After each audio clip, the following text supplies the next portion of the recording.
লম্বা একটি ধাপ শেষ করে অত্যন্ত গুরুত্বপূর্ণ একটি স্টেজে জীবনের কাঙ্ক্ষিত স্বপ্নকে সাথে নিয়ে তা বাস্তবায়ন করবার জন্য মেধার পরীক্ষায় উত্তীর্ণ হয়ে নিজেদের অনন্য মেধার স্বাক্ষর রেখে চট্টগ্রাম বিশ্ববিদ্যালয়ে চান্স পেয়েছেন। এজন্য আমি আপনাদের সকলকে বাংলাদেশ ইসলামী ছাত্র মজলিস চট্টগ্রাম বিশ্ববিদ্যালয় শাখার পক্ষ থেকে আন্তরিক অভিনন্দন জানাচ্ছি।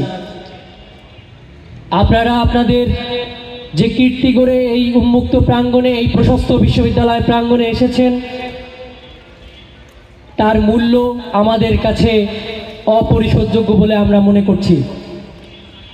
আপনারা যে মেধার, সততার, যোগ্যতার, পরিশ্রমের, সাফল্যের স্বাক্ষর রেখেছেন, তার সংবর্ধনা দেয়া আমাদের পক্ষে অসম্ভব বলে আমরা মনে করছি। কিন্তু তবুও আমাদের জায়গা থেকে ক্ষুদ্র প্রচেষ্টায় আপনাদের স্বীকৃতি স্বরূপ আজকে ইসলামী ছাত্র মজলিস আপনাদেরকে সংবর্ধিত করছে।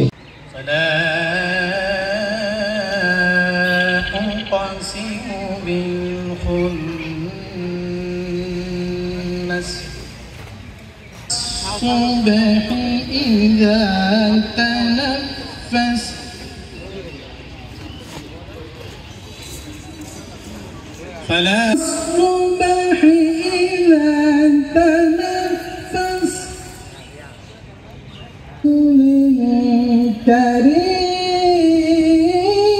كريم العرش مكين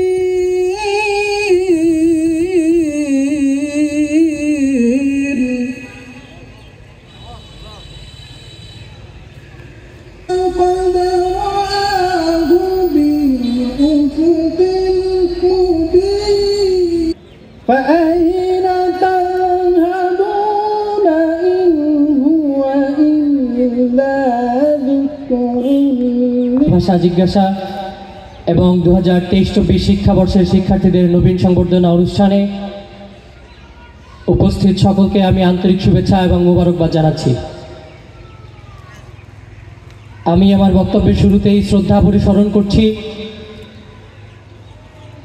52 মাতৃভাষা আন্দোলনে 1971-এর আমাদের ভূখণ্ডকে স্বাধীন করবার জন্য এবং সর্বশেষ 2024 সালে এসে জুলাই অভ্যুত্থানে যে সকল বীর শহীদেরা নিজেদের রক্ত এবং জীবনের বিনিময়ে আমাদের জন্য কাঙ্ক্ষিত মুক্তি এনে দিয়েছেন, আমি তাদের রুহের মাগফিরাত কামনা করছি।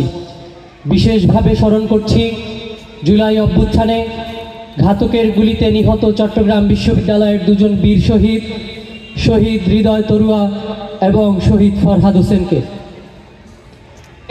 যাদের অঙ্গের বিনিময়ে, যাদের শরীরের রক্তের বিনিময়ে, যাদের শরীরের তাজা রক্ত রাজপথে ঠেলে দিয়ে আজকে আমাদের এই উন্মুক্ত প্রাঙ্গণ তারা আমাদেরকে উপহার দিয়েছেন।